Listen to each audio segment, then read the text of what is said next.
pagi, bertemu lagi di dalam pembelajaran kita hari ini bersama saya Rosdiana Situmorang. Seperti biasa, mari kita terus mengawali pembelajaran kita dengan berdoa, mohon kekuatan kepada Tuhan.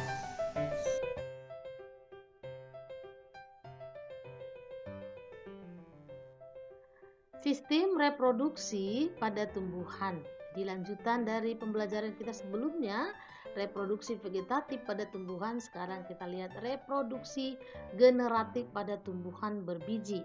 Nah, pada tumbuhan reproduksi generatif artinya sudah menggunakan alat seksualnya atau alat reproduksi generatifnya untuk berkembang biak. Pada tanaman berbiji, alat reproduksi generatifnya adalah bunga. Nah, alat reproduksi jantan disebut dengan benang sari atau stamen yang terdiri dari kepala sari, ada tangkai sari, ada ruang sari, dan juga ada serbuk sari. Nah, serbuk sarilah bagian dari benang sari ini nanti yang akan menjadi alat kelamin jantan atau gamet jantan pada tumbuhan berbiji. Ini contohnya gambar bunga.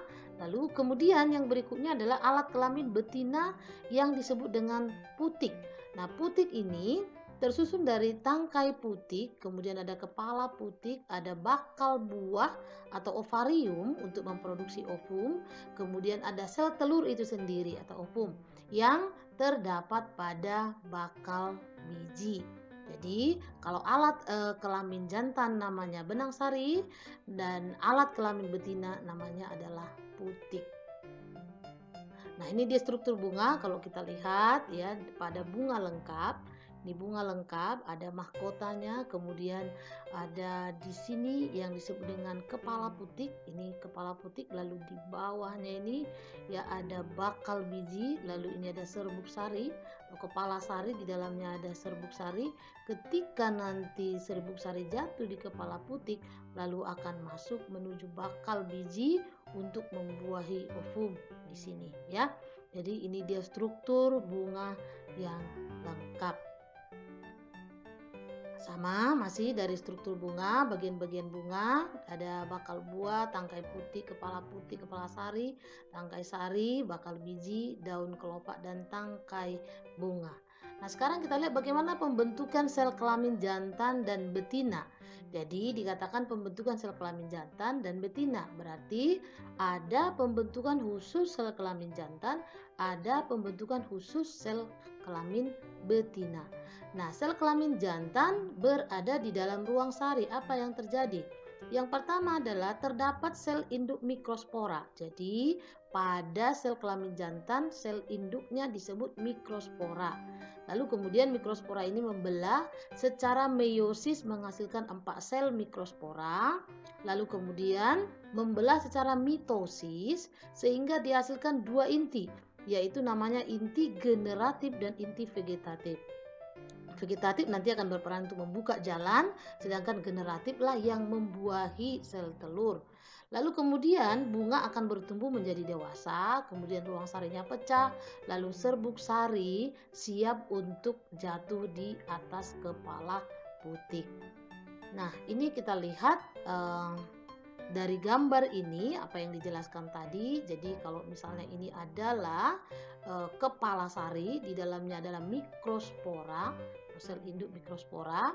Jadi pada benang sari atau pada alat kelamin jantan dipakai istilah mikrospora, kemudian membelah secara meiosis 1, membelah menjadi secara meiosis 2, lalu kemudian selnya membelah secara mitosis, dihasilkan inti vegetatif dan inti generatif. Nah, kemudian bunganya bertumbuh menjadi dewasa, lalu kepala sari pecah, kemudian serbuk sari siap untuk membuahi kepala putik. Jadi ini adalah tahapan pembentukan serbuk sari di dalam kepala sari atau kotak sari. Nah, kemudian yang berikutnya di dalam bakal biji terjadi proses pembentukan sel telur.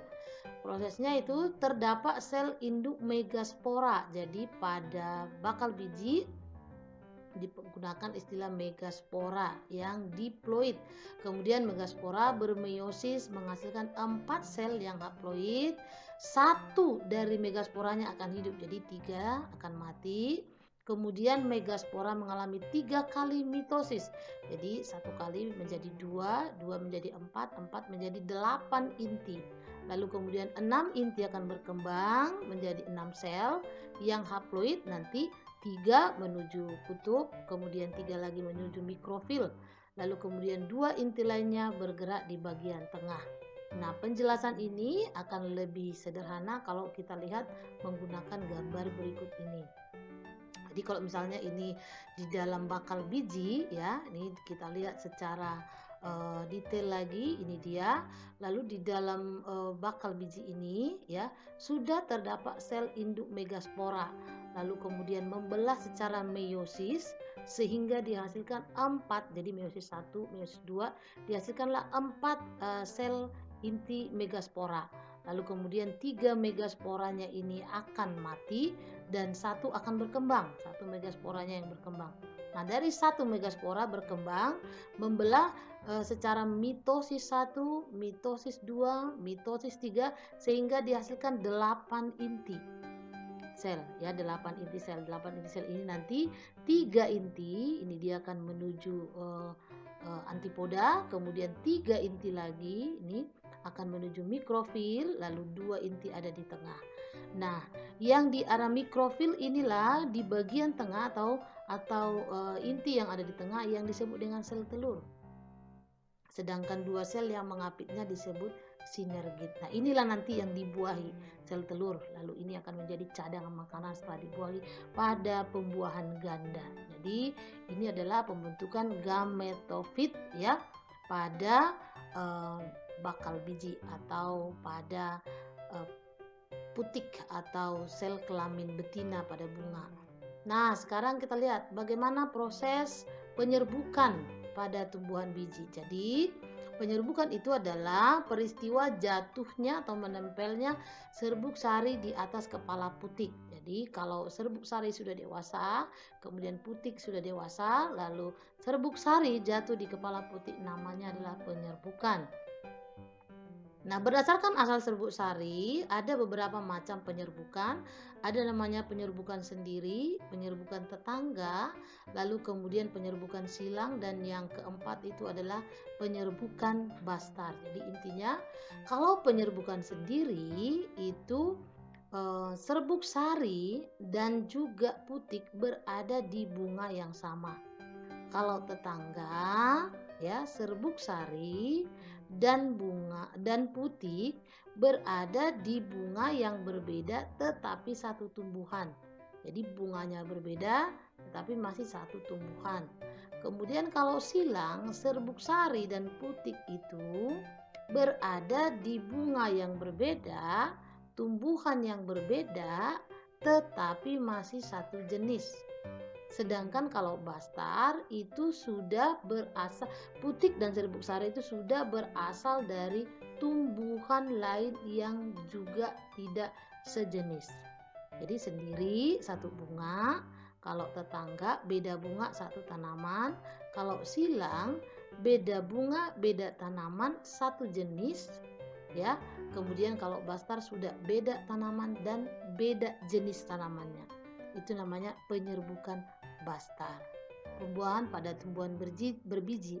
Nah, pembuahan itu artinya adalah proses peleburan antara inti kelamin jantan dan betina. Nah, pada tumbuhan itu bisa mengalami 2 macam pembuahan. Ada namanya pembuahan tunggal dan ada namanya pembuahan ganda ya. Tunggal itu terjadi pada tumbuhan biji terbuka, sedangkan pembuahan ganda itu terjadi pada tumbuhan biji tertutup. Jadi kalau dikatakan dia pembuahan ganda berarti 2 kali melakukan proses peleburan sel kelamin ya. Nah, pembuahan ganda ya pada tanaman berbiji tertutup prosesnya adalah sebagai berikut. Yang pertama kita lihat inti vegetatif itu akan bergerak untuk membuka jalan ya, membuka jalan menuju mikrofil. Nah, kemudian inti generatif 1 akan membuahi sel telur. Hasilnya adalah zigot.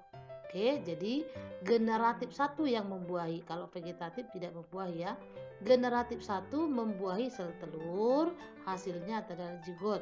Sedangkan generatif 2 membuahi inti polar ya. Nanti hasilnya adalah cadangan makanan untuk zigot yang sehari-hari kita sebut sebagai buah, karena daging buah itulah yang menutupi biji. Itu makanya disebut dia berbiji tertutup. Nah, jadi kalau pada tumbuhan berbiji terbuka ini tidak ada. Ya, tahapan kedua ini tidak ada. Nah, jadi yang dikatakan 2 kali pembuahan adalah generatif 1 ditambah sel telur dan generatif 2 ditambah inti kandung lembaga sekunder ya. Itu dia. Nah, kemudian kalau lebih sederhananya kita bisa lihat di sini ya. Jadi pada putik itu ya, setelah selesai dihasilkan sel telur seperti ini ya. Jadi ada 2 sperma atau inti generatif yang datang ya. Maka 1 sperma ini nanti akan membuahi sel telur, ini dia. Kemudian 1 sel sperma lagi akan membuahi inti kandung lembaga sekunder. Nah, yang di sini pembuahan yang pertama tadi inti generatif 1 ditambah sel telur itu hasilnya adalah zigot ya. Kemudian yang di sini disebut dengan sel antipoda, itu nanti akan melebur. Jadi ada 2 di sini yang dibuahi ya. Kemudian di bagian inti kandung lembaga sekundernya. Namanya disebut dengan 2 kali pembuahan atau pembuahan ganda. Nah, kemudian yang berikutnya kita lihat kalau secara skema apa yang terjadi. Serbuk sari menghasilkan bulu serbuk sari, dihasilkan inti sperma 1 dan inti sperma 2. Kemudian di kantong lembaga ya dihasilkan sel telur, inti kandung lembaga sekunder. Nah, zigot ditambah ya bakal endosperma, kemudian embrio ditambah endosperm. Nah, hasilnya adalah tumbuhan biji tertutup.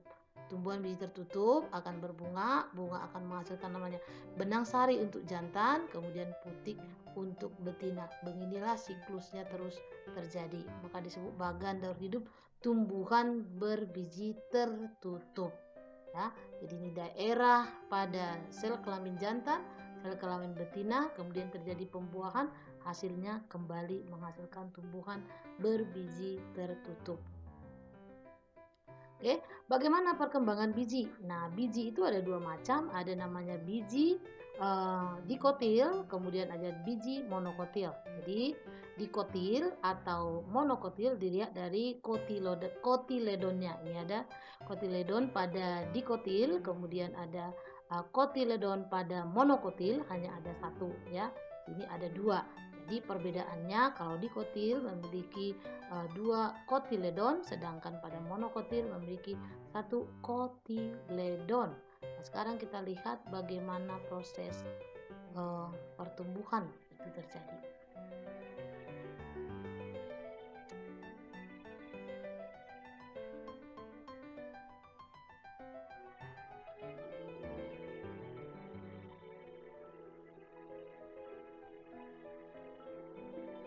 Ini adalah bagaimana biji itu mulai ya menghasilkan akar. Ini akar pertama mulanya. Jadi yang pertama keluar adalah bagian dari akar, kemudian batang muncul, lalu nanti kita lihat di permukaan ada daun.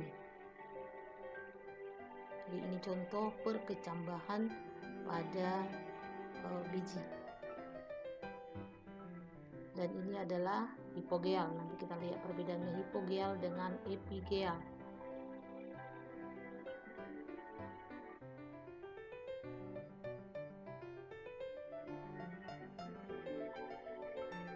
Oke, akarnya sudah mulai tumbuh, kemudian batang juga sudah semakin kokoh, membuka ya bagian dari tanah yang menutupinya, kemudian keluar dari dalam tanah, batang keluar dari dalam tanah, lalu dihasilkan daun. Ya, demikianlah proses eh, bertumbuhnya biji menjadi tanaman yang baru. Ya, nah kemudian kita lihat perkecambahan ini dibedakan menjadi dua, seperti yang tadi kita lihat ada namanya epigeal. Epigeal itu apabila kotiledonnya naik ke atas permukaan tanah. Kemudian kalau hipogeal apabila kotiledonnya tetap di dalam tanah waktu terjadi perkecambahan. Nah, mungkin ini akan lebih mudah dipahami dengan melihat gambar berikut ini. Jadi, contohnya ini adalah yang epigeal tadi. Jadi, kotiledon ikut terangkat ke atas tanah ketika terjadi perkecambahan. Ya, berbeda dengan kalau dia hipogeal. Hipogeal kotiledon tetap berada di dalam tanah. Jadi epigeal apabila kotiledon ikut terangkat ke atas tanah, sedangkan kalau hipogeal apabila kotiledon tetap berada di dalam tanah. Nah, demikian dulu pembelajaran kita hari ini, kiranya membuat kita semakin mengerti ya bagaimana proses generatif ya, bagaimana terjadinya perkembangbiakan secara generatif pada tumbuhan. Tuhan memberkati.